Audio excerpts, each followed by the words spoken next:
Hey guys, this is Mikro here. I wanted to do an analysis between Unyielding and Featherweight because it's very requested and compare the two artifacts in terms of damage mitigation for light players because I know a lot of healers are debating, do I want to ward versus burst or do I want to ward versus consistency? And Featherweight works better in general versus consistent damage versus Unyielding should work better versus burst damage, and I want to kind of go through that math today. I am taking some additional things into account when doing this analysis too. So there's bonuses like the 50 con, 200 con, and 150 con, and you're going to be seeing those kind of pop up throughout this video. 50 con it increases the armor mod by 10% for physical armor. 200 con increases the armor mod by 10% for elemental and physical armor, and 150 con reduces critical damage taken. So all of them are useful and will affect the results of this analysis. In terms of the first thing I want to kind of get through for this, I want to talk about how your armor rating is going to be affected from using these artifacts because I think that's relatively simple to compare, and then we can get into some of the conditional perks that make the results a little bit muddy, but I think it's still pretty clear which one of these comes out on top. No spoilers for now, but in terms of the featherweight, I have this kind of table, so to speak, of the best armor classes for featherweight in terms of damage mitigation for light and medium players. In terms of light, you could end up at a 1162 armor rating for featherweight. Versus if you look at unyielding, which is the math I did by hand, it's 924.4, which is still above what you normally get for light, so you still get a little bit of a bonus there. But it's not like amazing, but it's still like very, very good, and it's a little bit better than you would typically get from a light setup.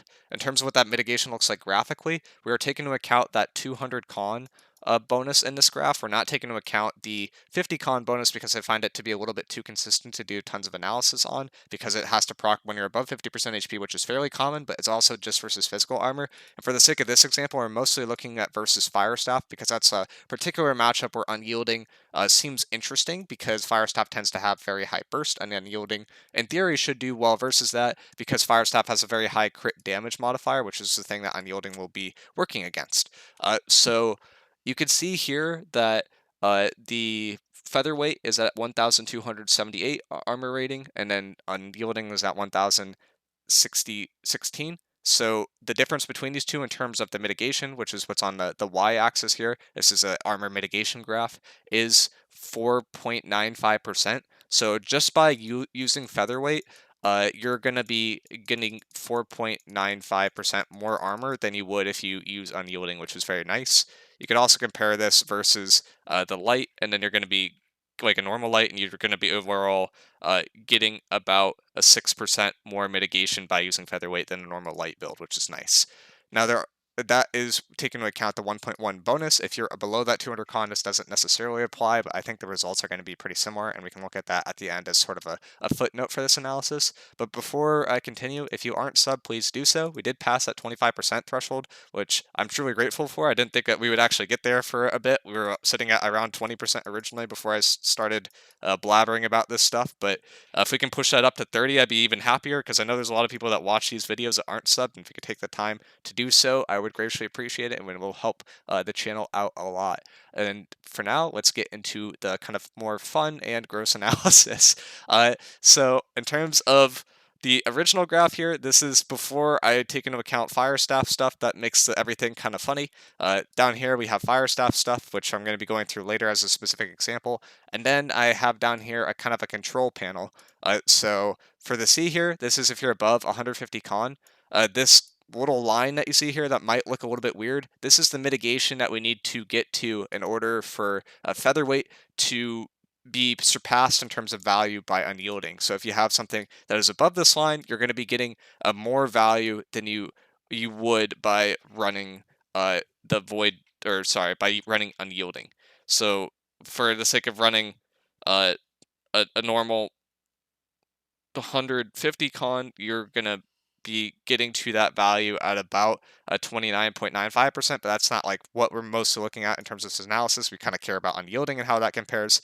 In terms of unyielding and how it compares, you're going to be needing to hit about 50% crit damage modifier in order for unyielding to get more value than the featherweight. So it's a very, very high threshold. I'm not sure why the threshold is this high from an AGS standpoint. I think it could be a little bit more generous here, but with that being said, this is how the math works out, and we're here to discuss that kind of money thing today. Now, if you aren't running that 150 con, then the math gets a little bit more interesting, and it's like, oh, you just need to get above 40%.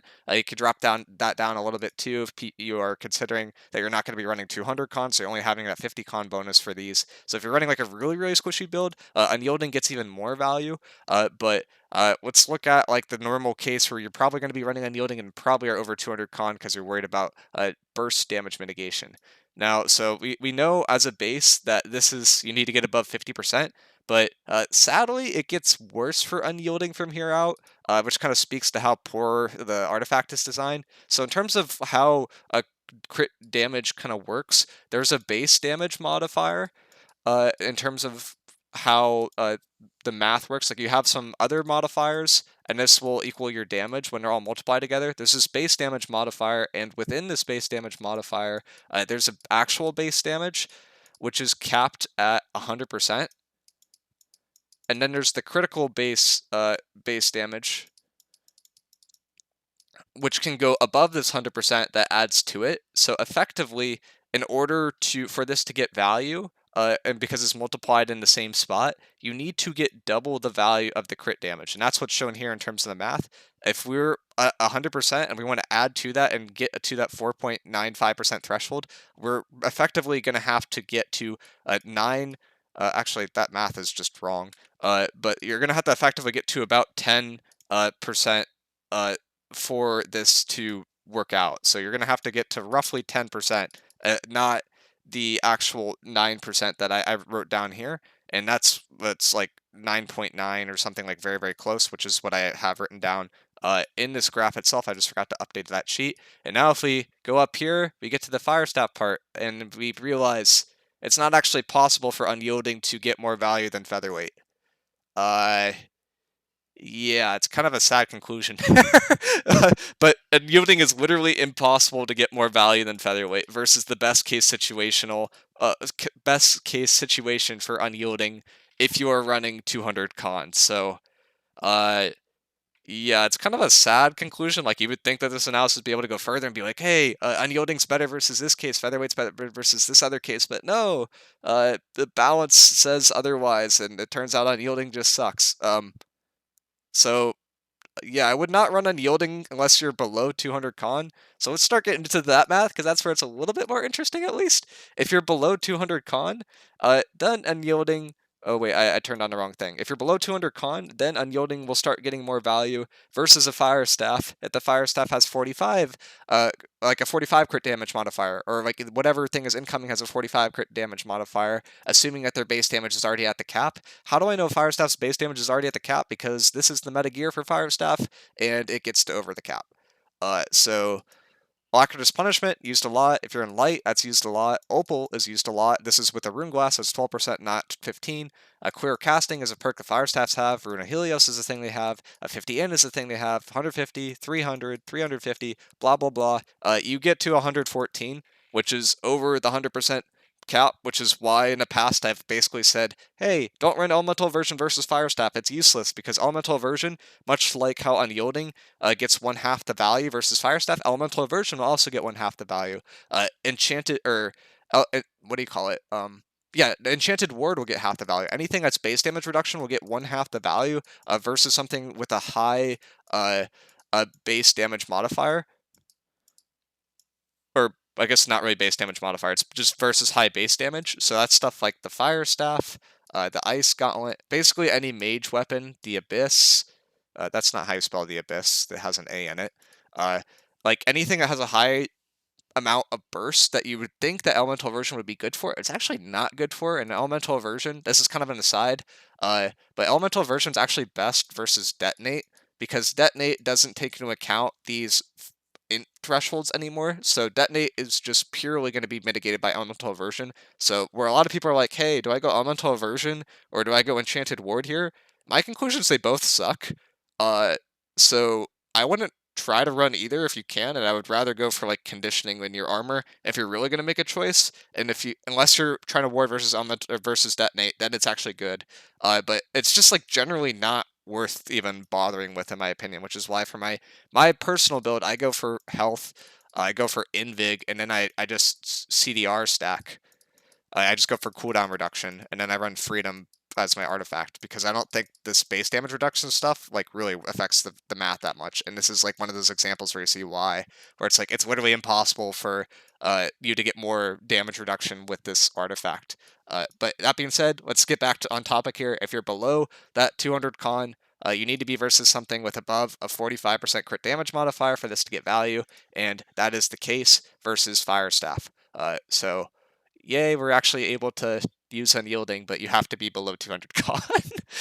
You also need to be below 200 con. You probably need to be below 100, or this is 150 con. So I've been saying 200 con. You need to be below 150 con for unyielding to be better.